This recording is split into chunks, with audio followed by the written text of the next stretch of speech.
Bonjour, nous sommes le vendredi 18 mars 2022 avec une météo qui semble très bonne aujourd'hui puisque le ciel est azuré. Mais bon, on a connu 2-3 jours de sable qui provenait bien sûr du nord d'Afrique, non, de l'Afrique du Nord, qui provenait du désert du Sahara où il y a eu ce qu'on appelle le vent, le sirocco, qui a fait entrevoir des levées de sable et notamment des nébulosités dans les régions proches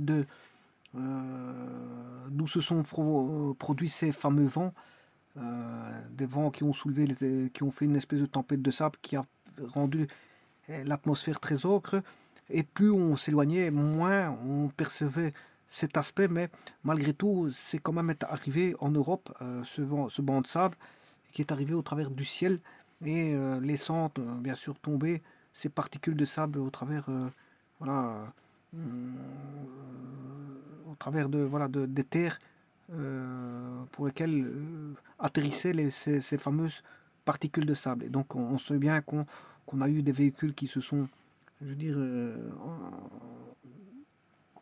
qui ont reçu des particules de sable. Et donc il faut faire juste attention aux vitres, aux carreaux des véhicules quand on nettoie pour éviter de griffer ces vitres, parce qu'il faut faire très attention à ces particules de sable, notamment quand on nettoie la voiture. Faire très attention de bien la nettoyer correctement et éviter des frottements qui pourraient éviter, afin d'éviter des griffures sur la voiture.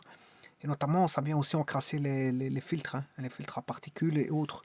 Donc, c'est un souci un petit peu pour ceux qui ont des véhicules et pour ceux qui ont des champs, etc. Parce que ça vient salir aussi, pas que les véhicules, mais aussi les carreaux, etc. etc.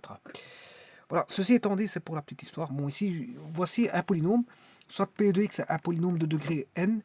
Euh, donc, il est de degré n. Le premier coefficient vaut absolument 1. Donc, ce polynôme, c'est un polynôme à une indéterminée de degré n. L'indéterminant ici étant x. Et le premier coefficient vaut 1. Les autres coefficients, bon, ils peuvent valoir ce qu'ils veulent. Bon, en tout cas, si j'appelle les coefficients suivants, a n-1, exposant a indice n-1, x exposant n-1, plus a indice A10 n-2, x exposant n-2, tralali tralala, plus 3 petits points, plus A1x plus A0. Donc vous voyez l'indéterminé voilà, qui évolue au niveau du gré de ses puissances. Voilà, donc à x exposant n moins 1, bon, on retrouve le x ici, x exposant n, la plus grande puissance. Ensuite, x exposant n, x exposant n moins 2, etc., etc. Pour ce qui concerne des coefficients, bon, ici, il s'est passé quelque chose. Voilà. Pour ce qui concerne les coefficients, on a an-1, an-2, a1, etc., a0, etc. Bon, alors, le théorème ici, qu'est-ce qu'il dit? C'est un théorème qui dit que si z est un 0, c'est-à-dire une racine du polynôme de x, alors le module du complexe z est inférieur ou égal au suprémum de 1, la somme des valeurs absolues ou des modules des complexes. Alors ça, quand je dis valeur absolue, si c'était réel, on va prendre la valeur absolue. Si ce sont des coefficients complexes, on va prendre le module. Alors idem pour le z. Le z, si c'est un, un réel, on parlera de valeur absolue. Si z est un complexe, on parlera de complexe. Donc si z une racine du polynôme ici que vous voyez, attention qu'il faut absolument un 1 ici à ce polynôme. Voilà, il faut absolument un 1. Eh bien, si les racines à ce moment, il sera, voilà, le module sera, ou la valeur absolue de la racine sera plus petit, voire égal au suprémum d'une partie qui est 1A. 1,1, grand A. Alors grand A, bien sûr, comme je vous ai dit, c'est la somme des coefficients. Hein. À partir de 0 jusqu'à n-1. C'est la somme de tous les coefficients. Uniquement des coefficients. Bon, ben, ici, je peux tester ça, puis après, je vais faire la démonstration. Alors, je vais prendre ce polynôme ici. 5x carré moins 2x4. Voilà. Je divise par 5 pour avoir 1 au début, comme je vous ai expliqué. Et là, je somme toutes les... Ici, comme j'ai des coefficients réels, moins 2 cinquièmes, 3 cinquièmes, plus 7 cinquièmes, moins 1 cinquième, je prends la valeur absolue de moins 2 cinquièmes, la valeur absolue de 3 cinquièmes, la valeur absolue de 7 cinquièmes et la valeur absolue de moins 1 cinquième, et je somme tout, j'ai 13 cinquièmes. Voilà, 13 cinquièmes. Donc, ce qui veut dire ici, la racine, bien sûr, je cherche la racine. Bon, ici, j'ai une racine réelle et 4 racines complexes. Voilà, 4 racines complexes. Alors, je regarde pour la racine réelle, la valeur absolue de 0,14, c'est 0,14. Et 0,14 est, on va dire,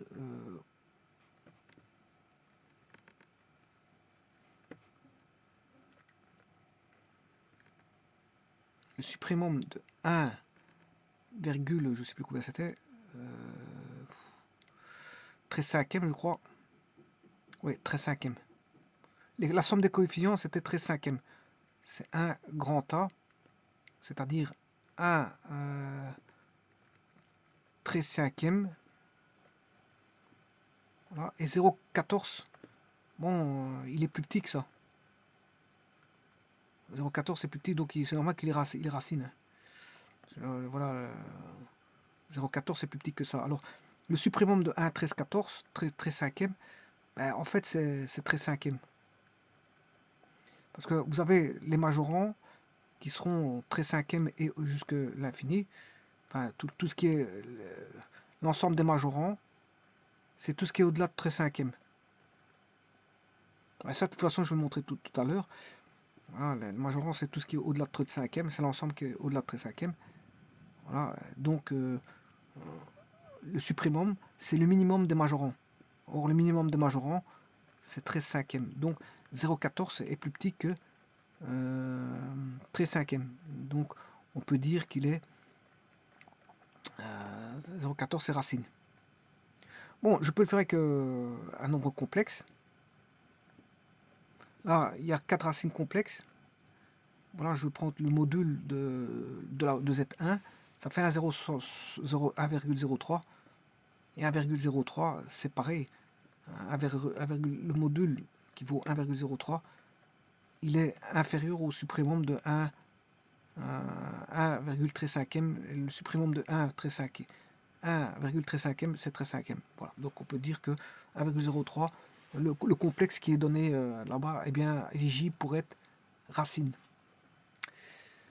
Bon, ceci étant dit, je vais faire la démonstration. Alors, la démonstration, ne perdez pas de vue qu'ici, j'ai une somme de coefficients. Hein. C'est ça qu'il faut trouver. C'est la somme de coefficients que j'appelle grand A. Grand A. Donc, pour avoir ça, je pars du polynôme ici, P de x. Voilà, P de x, c'est xn plus an moins 1, xn moins 1 plus an moins 2, xn moins 2 plus 3 petits points, a1, x plus a0. Ça, c'est le polynôme. Le polynôme, bien sûr, je vais le diviser en deux parties. Donc, je prends celui-ci esselé. Je le prends esselé. Voilà, et tout le restant, je dis que c'est q de x, q, qui est de degré n-1. Alors que p est de degré n. P est de degré n. Et voilà, q de x est de degré n-1. Alors pourquoi avoir ça? Ben, le but du jeu, de la manœuvre, c'est d'avoir voilà, le fameux A que vous avez ici, c'est-à-dire la somme des modules des coefficients ou des valeurs absolues des coefficients. C'est la somme des valeurs absolues des coefficients qu'il me faut. Donc il me faut A0 plus A1 plus A2, tout ça pris en valeur absolue. Alors pour ça, on part de ceci. Voilà. On sépare la partie voilà, où le x exposant n est toujours de coefficient 1. D'ailleurs c'est pour ça ici que j'ai divisé par 5. Ici je l'ai divisé par 5, c'est pour avoir x5 est de coefficient 1. Voilà. Alors une fois que vous avez ceci, je le sépare et je pose, si vous voulez, q exposant, enfin q de degré n-1 x, voilà, c'est ceci. Donc j'ai enlevé, si vous voulez, le xn. Et alors je prends la valeur absolue de ça parce que je vais traiter les valeurs absolues. Ou les modules, ça dépend, voilà, c'est considéré comme module ou valeur absolue, suivant que c'est des complexes ou suivant c'est des nombres réels. Alors je prends la valeur absolue dans chaque membre, à gauche et à droite. Alors vous savez très bien que quand vous prenez la valeur absolue, euh, vous avez ce qu'on appelle l'inégalité triangulaire qui apparaît, notamment pour les complexes ou pour les nombres réels. Pour les nombres réels, vous allez chercher les propriétés des valeurs absolues, hein, et pour les complexes, vous allez chercher, c'est la même démonstration que pour les valeurs absolues. C'est ce qu'on appelle l'inégalité triangulaire. Donc le module de Z1 plus Z2 est inférieur ou égal au module de Z1 plus le module de Z2. Ça c'est pour deux complexes, hein. Si je prends trois complexes, le module de Z1 plus Z2 plus Z3 est inférieur ou égal au module de Z1 plus le module de Z2 plus le module de Z3. Et si je prends quatre nombres, je pourrais faire ça autant que je veux, ou plus 4 ou 5 ou 6 ou 7, voilà, eh bien, le module d'une somme est égal à la somme, est inférieur ou égal à la somme des modules. Donc c'est ce qu'on appelle l'inégalité triangulaire. Donc le module d'une somme est inférieur ou égal à la somme des modules. Eh bien, je vais prendre ces propriétés-là pour traiter voilà, le module que j'ai ici. Parce que le but de la manœuvre, je vous rappelle, c'est d'avoir la somme des modules. Or, ici, moi, en faisant ça, j'ai pris le module de la somme. Donc, pour avoir la somme des modules, ben, je fais l'inégalité triangulaire, mais adaptée à plusieurs... voilà. Alors, ici, je remplace directement par la racine. Z est la racine de P de x. Hein. Attention que c'est la racine de P de x, pas de Q de x. Alors, je rappelle que ce qu'est P de x, c'est le polynôme de degré n. Donc, Z, c'est la racine de P. Voilà. J'incorpore dans Q. J'incorpore la racine dans Q. Donc, à ce moment-là, je vais traiter la racine Z. Alors, pourquoi je vais traiter ça? Parce que, je vous rappelle encore une fois, l'énoncé, ben là, on voit bien que c'est le module de Z qu'il faut traiter. C'est le module Z est la racine hein, de P de x. Hein. Ouais, c'est juste ça. Bon, donc, c'est ce que je fais ici. Je fais l'inégalité triangulaire. Voilà. Et alors, je remplace Z par la racine du polynôme de degré n dans le polynôme de degré n-1 qui est Q. Voilà, je remplace. Bon, j'ai toute une expression. Voilà, avec et je fais l'inégalité triangulaire. L'inégalité triangulaire, c'est-à-dire le module d'une somme est inférieur ou égal au module à la somme des modules. Et donc l'inégalité apparaît ici. Alors, la propriété suivante, c'est toujours par rapport au module ou aux valeurs absolues, hein, parce que c'est un peu la même chose, hein, module, valeur absolue, les démonstrations se font de la même manière. Mais je parlerai de module quand c'est un nombre complexe, et je parlerai de valeur absolue quand c'est un nombre réel. Donc, voilà. Et donc ici, ce que je vais faire, je vais scinder ici la valeur absolue en deux parties. En deux parties, celle-ci aussi en deux parties. Donc, je vais séparer maintenant le coefficient, parce que le but de la manœuvre, encore une fois, c'est d'avoir la somme des coefficients. Voilà, et j'ai pas de z là-dedans. Hein. Le seul z qui apparaît, c'est à gauche. Donc, c'est ce que je vais faire. Donc, je fais en sorte que le module d'un produit est égal au produit des modules. Donc, je scinde en deux parties. Voilà, vous voyez comment ça a été scindé. Ça, c'est, on a a n-1, z exposant n-1, et pour la suite, c'est idem. Hein. Dans une valeur absolue, ou dans un module, eh ben, je sépare en deux. Voilà, je sépare, voilà, je fais, voilà, je split toutes les valeurs absolues. Et donc, on a une nouvelle expression. Voilà, donc le module d'un produit est égal au produit des modules. Ensuite, là, je fais l'interférence parce qu'il faut que je parle. C'est pas une démonstration un peu, pas une démonstration, je veux dire banale. Pourquoi? Parce qu'ici, c'est l'inégalité, voilà, d'une partie. Hein. Je dirais même pas d'une partie, c'est d'une valeur. C'est l'inégalité d'une valeur prise dans une partie. Donc ça, il faut faire très attention à ça. Alors comment ça se passe? Pour ça, il faut que je parle de supprimum. Ce qu'est le supprimum. Alors ici, vous voyez que pour parler de supprimum, il faut ce qu'on appelle une relation d'ordre. Une relation d'ordre est régie par trois propriétés, qui est la réflexivité, l'antisymétrie et la transitivité. Réflexivité, voilà. Et donc quand on a une relation d'ordre, on peut avoir des valeurs ordonnées. Alors les nombres complexes, on peut ordonner d'une certaine façon les nombres complexes, mais pas totalement. Et donc, quand on dit qu'on ne sait pas...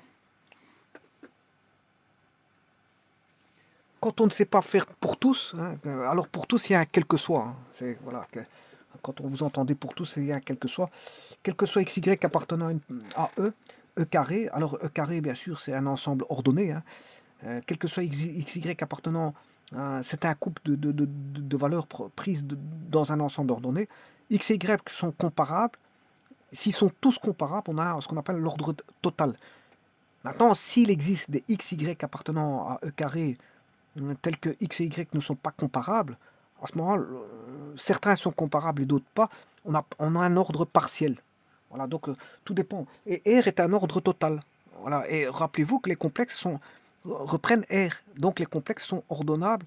Voilà, déjà pour les réels, parce que les réels sont des complexes déjà à la base, parce qu'ils sont inclus dans les réels sont inclus dans les complexes.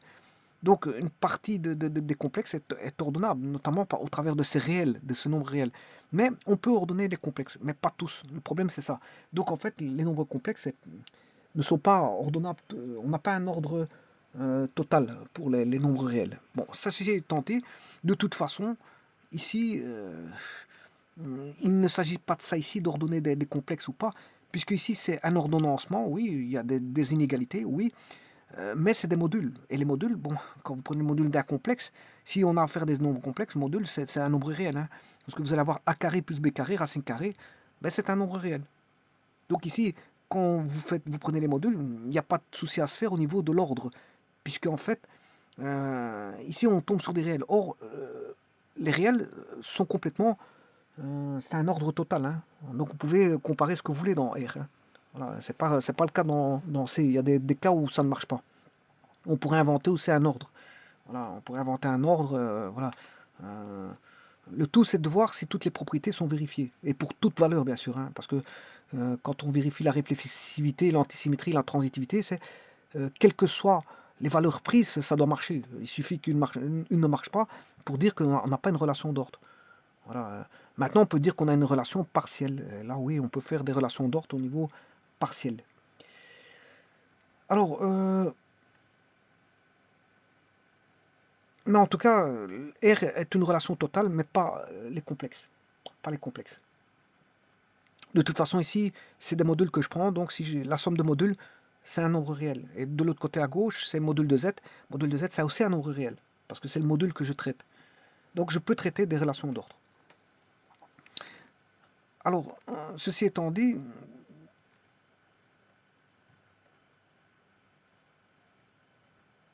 voilà, je vais regarder ce que c'est qu'un maximum. Alors, il existe ce qu'on appelle un maximum dans les relations d'ordre. Bon, il faut une partie non vide, hein, parce que quand on parle d'une relation d'ordre, c'est par rapport à des éléments qui existent. Hein. Bon, c'est pas par rapport à l'inexistant. Donc, c'est pour ça qu'on dit une partie non vide, parce qu'on va pas créer une relation d'ordre avec des choses qui n'existent pas. Bon, voilà, avec du vide, on ne sait rien faire. Voilà, donc ici, on va partir d'une partie non vide, c'est-à-dire un intervalle ou quoi, ou caisse, ou une suite. Peu importe, on peut trouver des parties non vides telles qu'on veut, qui engendrent des valeurs. Enfin, des valeurs engendrées hein, de l'existence, c'est ça que je veux dire, un ensemble de valeurs provenant de ce qu'on veut, hein, de formules ou peu importe. Voilà, mais ici, on peut définir dans une relation d'ordre des terminologies un peu spéciales telles que maximum, minimum, qu'on retrouve dans les fonctions d'ailleurs, hein, les fonctions, les études de fonctions et les suites. Voilà, on peut avoir des maximums, des minimums, des majorants, des minorants, des supprimums, des infimums. Alors, ici, je n'ai pas besoin de tout ça, c'est juste que j'ai besoin de la notion de maximum, de majorant et de supprimum, pour vous expliquer justement ce qu'est un supprimum. Et le majorant, je vais l'utiliser ici dans la démonstration. Donc, autant faire d'une pierre deux coups de vous expliquer ce que c'est qu'un majorant, un ensemble de majorants.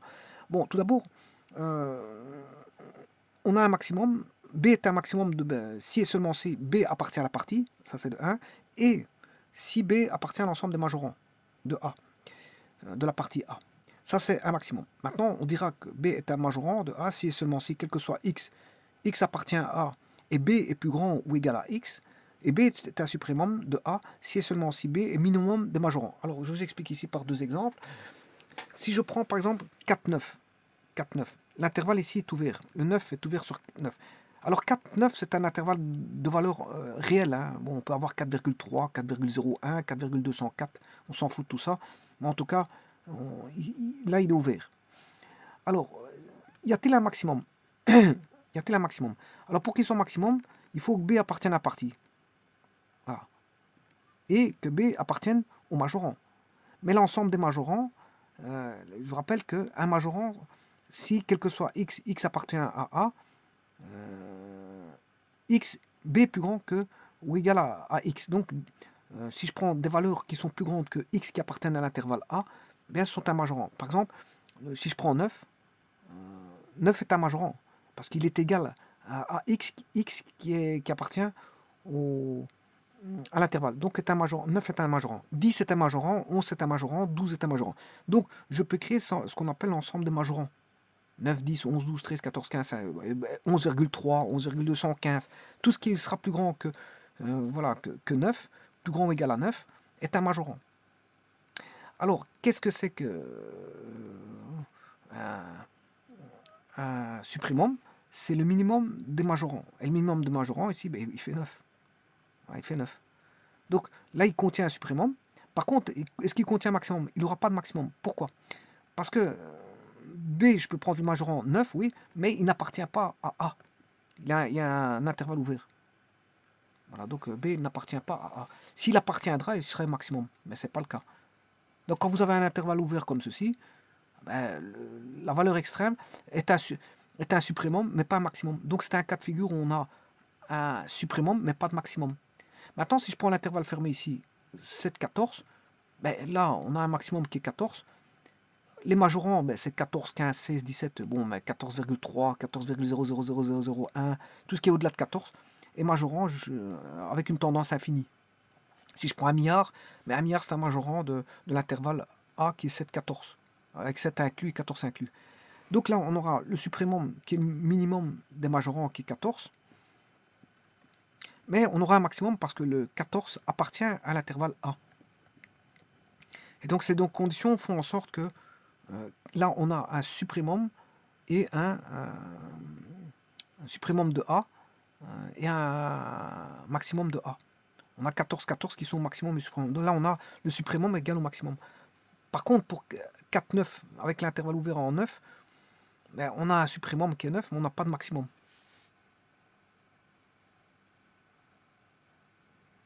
Ah. Et donc, à partir de ça,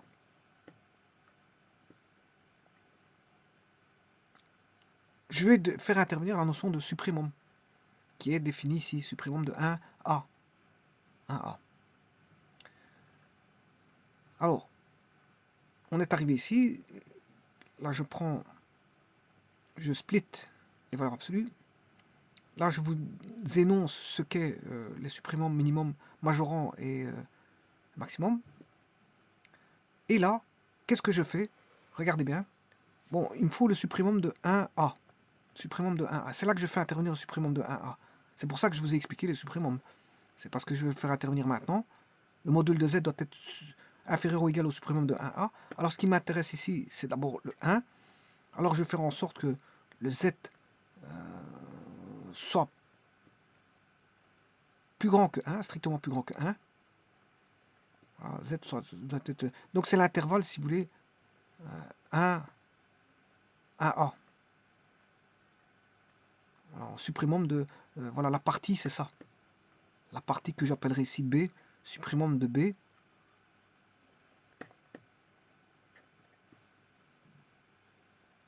Voilà, ou la partie B, c'est ceci.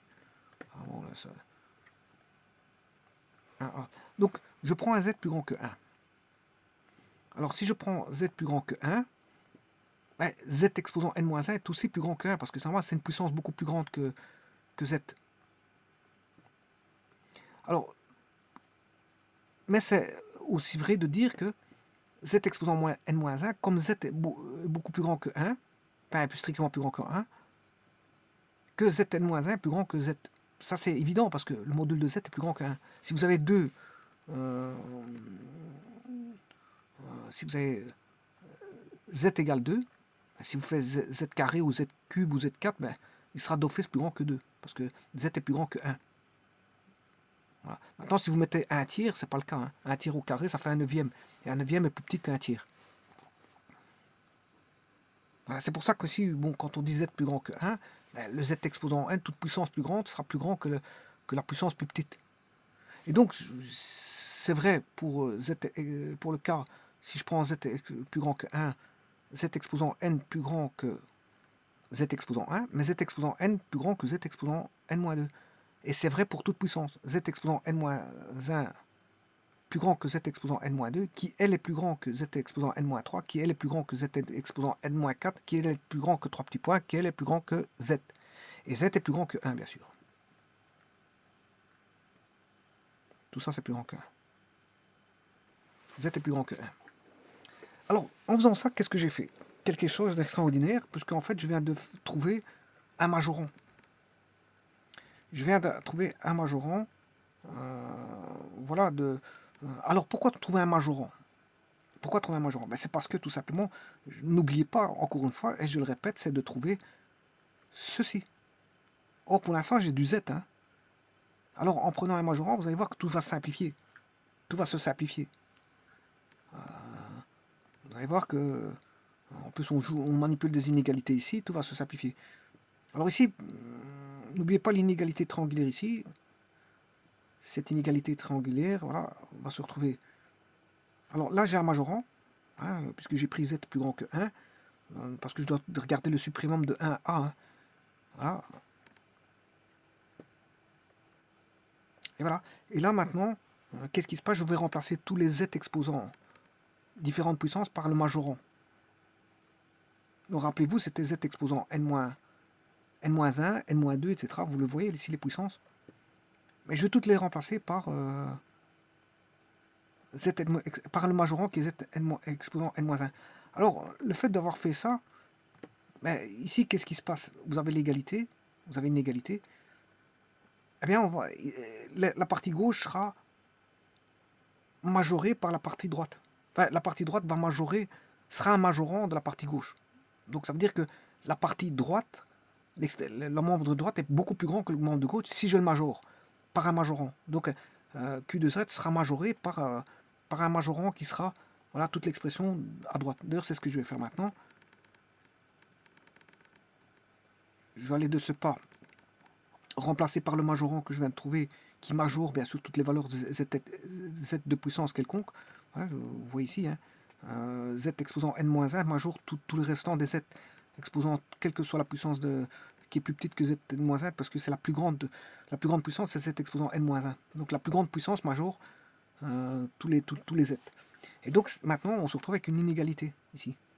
On n'a plus une égalité, mais une inégalité parce qu'on a, j'ai majoré Qn de moins 1 de z, enfin l'expression de droite est un majorant de ce qui se passe à gauche, enfin de l'ancienne expression précédente, et donc elle est plus grande que l'expression précédente. Or il y avait une égalité tout à l'heure, mais comme elle vient agrandir l'expression tout à l'heure, donc cette expression-là est beaucoup plus grande que celle précédente. Donc celle-là, je vais appeler, bon, je vais l'appeler, on va dire plutôt que c'est celle-là qui majore.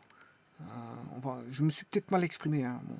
Celle-ci majore celle qui est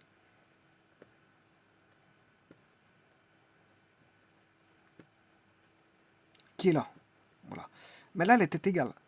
C'est normal parce que c'était l'expression pure. Voilà. Là. Et celle-ci, je vais la majorer, mais on va se retrouver avec une inégalité. Alors que là, il y a une égalité. Vous voyez l'égalité. Alors je vais la majorer. Voilà, je trouve un majorant. Ça, c'est la recherche du majorant. Une fois que j'ai le majorant, ben, il y a l'inégalité qui apparaît ici. Vous voyez qu'il y a l'inégalité qui apparaît là. C'est strictement plus petit maintenant. Strictement plus petit. Parce qu'elle a été majorée. C'est une expression qui est beaucoup plus grande à droite qu'à gauche. Donc, et donc, à partir de là, je vais manipuler une inégalité. Et cette inégalité, c'est ce qu'on recherche ici, quelque part. C'est l'inégalité qui est là.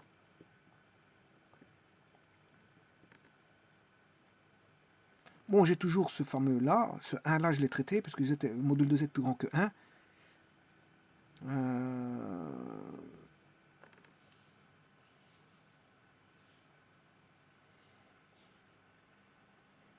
Voilà. Z plus grand que 1. Mais maintenant, donc ici, je peux mettre z moins 1 en évidence. C'est ce que je fais ici. Et donc là, maintenant, on retrouve notre fameuse somme. Voilà, j'ai mis z-1 en évidence. Vous savez que grâce cette majoration, ben, j'obtiens ce que je recherche en partie. Voilà, que j'appelle grand A. Que j'appelle grand A ici. Ça, c'est le grand A qui est recherché. Donc, maintenant, on a une expression beaucoup plus simple à traiter. Alors, vous voyez dans l'énoncé, là, j'ai le grand A. C'est mon fameux grand A, ça. Bon, ça, c'est déjà une chose. Donc, on a réussi à simplifier, je veux dire, au maximum, pour avoir tout simplement Q2Z. Q2Z qui est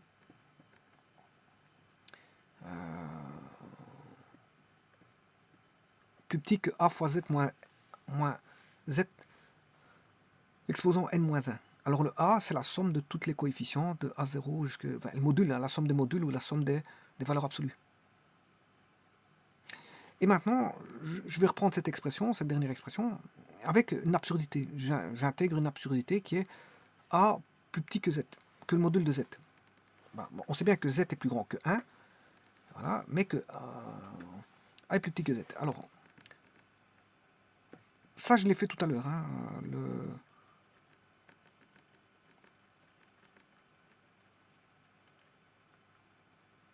je vais mettre une absurdité. Alors, ça, c'est la dernière écriture qui a été trouvée dernièrement.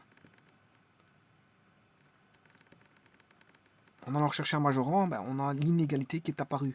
On avait une égalité au départ, et puis une inégalité est apparue. Alors, en faisant ça, maintenant, je prends une hypothèse absurde. Que voici, c'est A plus petit que Z. Bon, le A plus Z plus grand que 1, on l'a déjà traité. Hein. J'ai traité le Z plus grand que 1. Maintenant, je vais faire une démonstration par l'absurde. Ah, ça va amener une absurdité. Alors, si je fais ça, eh bien,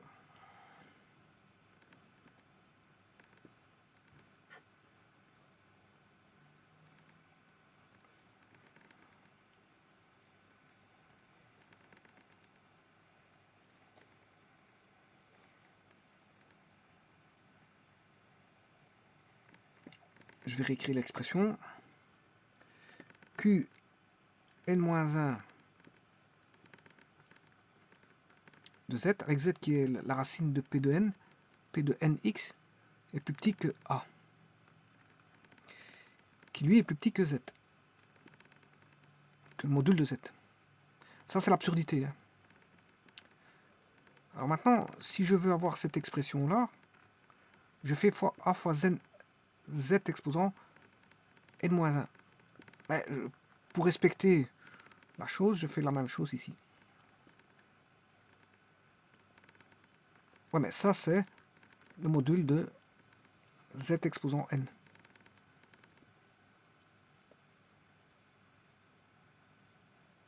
C'est le module de Z exposant N.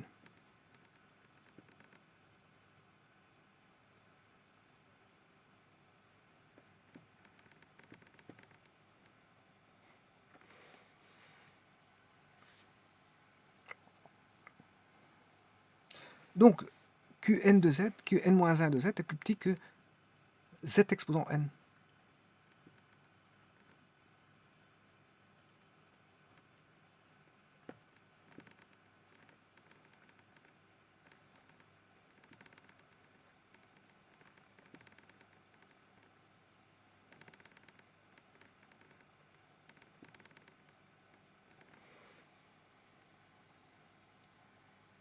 Et donc, je peux montrer ici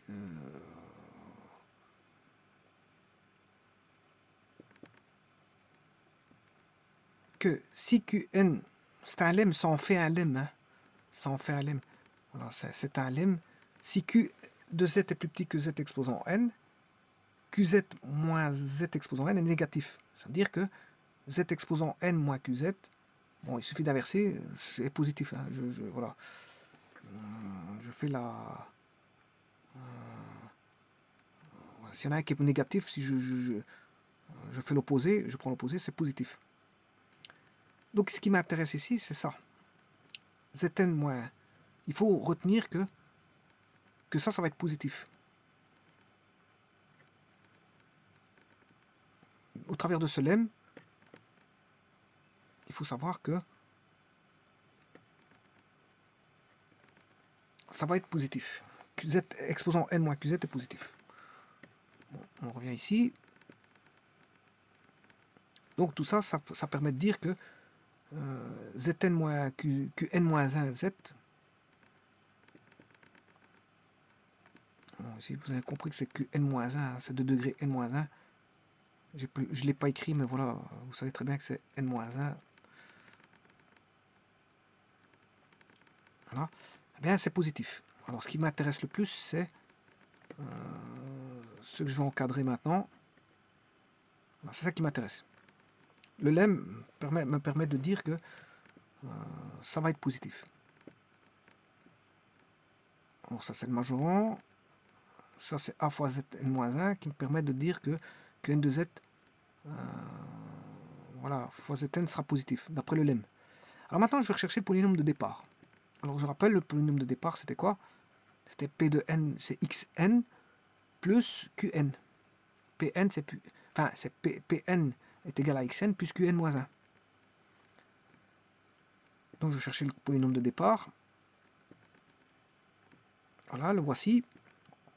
Dont je remplace le z dedans. Donc, ça, c'est le polynôme de départ n, xn. Voilà, là, on a exposant n-1. Là, on a Pn de z. Alors, je remplace par z, ça fait z exposant n, ça fait zn. Plus que n-1, j'ai remplacé tout par z. J'ai fait juste un remplacement de x par z. Z étant bien sûr la racine, hein, la racine du polynôme. Parce que pour l'instant, je n'ai fait que remplacer par du z dans Q, pas dans P. Alors, si je prends le module ici de Pn de z, ben, c'est le module de Zn plus... enfin, c'est le module de Zn plus Qz, Qn-1 de z. Je prends le module à gauche et à droite, et ça... il faut aller voir les propriétés de cette écriture-là. Pourquoi je me permets d'écrire ceci? Ben, c'est parce que ça vient de la propriété là. Pourquoi? Parce que vous savez très bien que la différence d'une valeur absolue, hein, si je fais x1 moins x2 en valeur absolue, ben, c'est plus grand ou égal à la valeur absolue de x1 moins la valeur absolue de x2. Bon, si c'est des modules, vous prenez en module, hein, mais ici je vous explique en valeur absolue. Voilà, ça. Alors, si une différence est plus grand ou égal à différence de... le module d'une différence est plus grand ou égal à la valeur absolue de la différence des modules, eh bien, si je mets la somme à la place de mettre une... Ici, je mets une somme, ben, c'est tout aussi vrai. C'est tout aussi vrai, j'ai remplacé par une somme. Hein. Voilà. Donc, à la place d'avoir Zn moins Qz, j'ai Zn plus Qz. Donc, si maintenant la différence, c'est vrai au niveau des valeurs absolues, ben, pour la somme, c'est vrai. Donc, là, à ce moment-là, je peux écrire que Zn plus Qz est plus grand ou égal à ceci.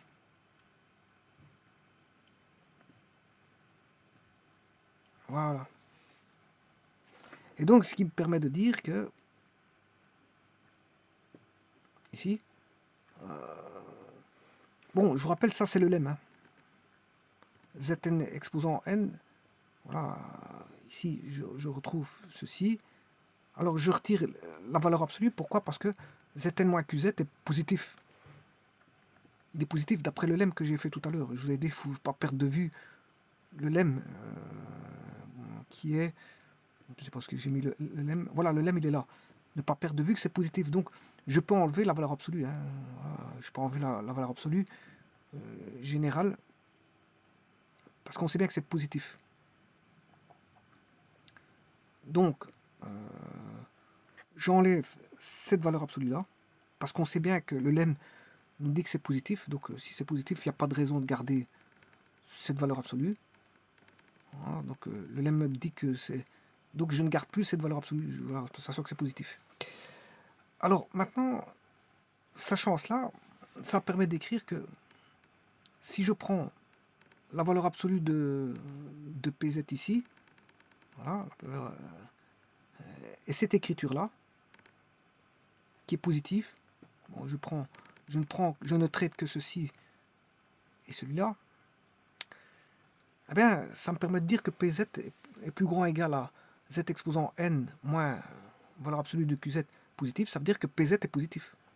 Ça, cette écriture-là, notifie que PZ est positif. Voilà, PZ est positif. Nous avons ici, bon, ici je ne sais pas qu'est-ce qui se passe, mais bon, voilà. PZ, ici on a, ça dénote tout simplement pour de dire que ce PZ là, la valeur absolue de PZ, elle est comment? Elle est positive.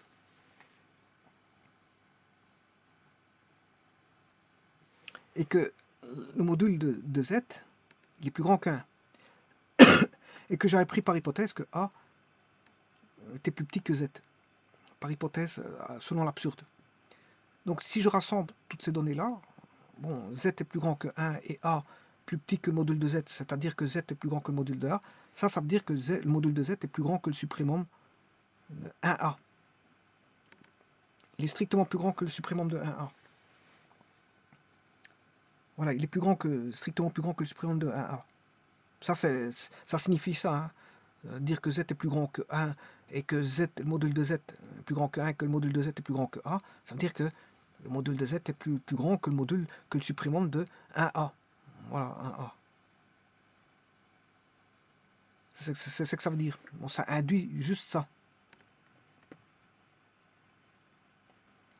Et donc, on sait aussi d'autre part que Z est racine de PZ et que le module de PZ est positif. Or ça, c'est dire que Z est racine, ça veut dire que PZ égale 0. Si Z est racine, PZ égale 0. Voilà. Si Z est racine, ça voudrait dire que PZ égale 0. Or ici, on trouve que PZ, module PZ est positif. Si module PZ est positif, ça veut dire qu'il ne sera jamais racine. Ça, c'est impossible d'avoir Z racine avec PZ égale 0 et en même temps PZ strictement positif. Oui, ici attention que je dois enlever normalement les valeurs absolues, parce qu'une valeur absolue c'est toujours positif ici je traite PZ.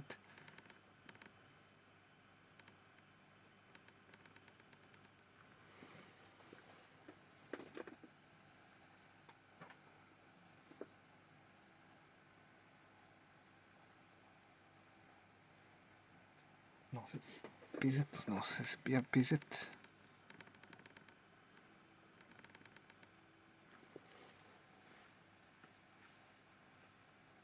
Donc, si Z est racine de P de Z, PZ devrait valoir 0. C'est en module, hein. Voilà, c'est le module de PZ. Module de PZ. Voilà, donc le module de PZ est strictement positif, et ça veut dire que bon, Z ne sera jamais racine. Alors pourquoi il ne sera jamais racine? Pourquoi c'est impossible d'avoir Z qui est racine en même temps en PZ? Parce que s'il est racine, c'est que PZ vaut 0. Il devrait valoir 0. Or, ici, il ne vaudra jamais 0 de ce fait-là. Alors pourquoi on a ça? C'est justement parce qu'on a ça. C'est que j'ai pris par l'absurde que ça a été pris par l'absurde. Donc, si j'ai pris cette hypothèse par l'absurde, ça veut dire que ça, c'est faux. Et si c'est faux, ben, c'est tout le contraire. C'est que Z doit être, à la place d'être strictement supérieur, doit être inférieur ou égal au suprêmum de 1,A. Et donc, c'est bien l'énoncé qui est énoncé ici. Donc, Z doit être inférieur, le module de Z doit être inférieur ou égal au suprêmum de 1A, qui est A, bien sûr, grand A étant la somme des coefficients des modules ou des valeurs absolues.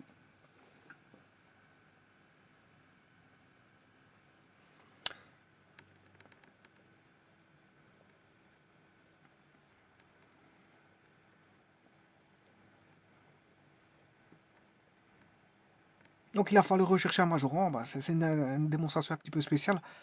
Parce que si on parle de suprêmum, hein, bon, d'une inégalité de suprêmum et de modules, tout ça fait apparaître que bon, on doit utiliser les modules, les inégalités triangulaires, les propriétés sur les valeurs absolues, les propriétés sur les modules, voilà, et voilà, d'aller rechercher des majorants pour simplifier les choses, de majorer les choses, et voilà, et de savoir faire des multiplications, voilà, de tout azimut de puissance,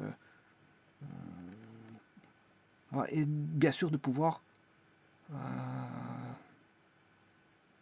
mettre en évidence une certaine absurdité pour en ressortir, je veux dire, une non-évidence.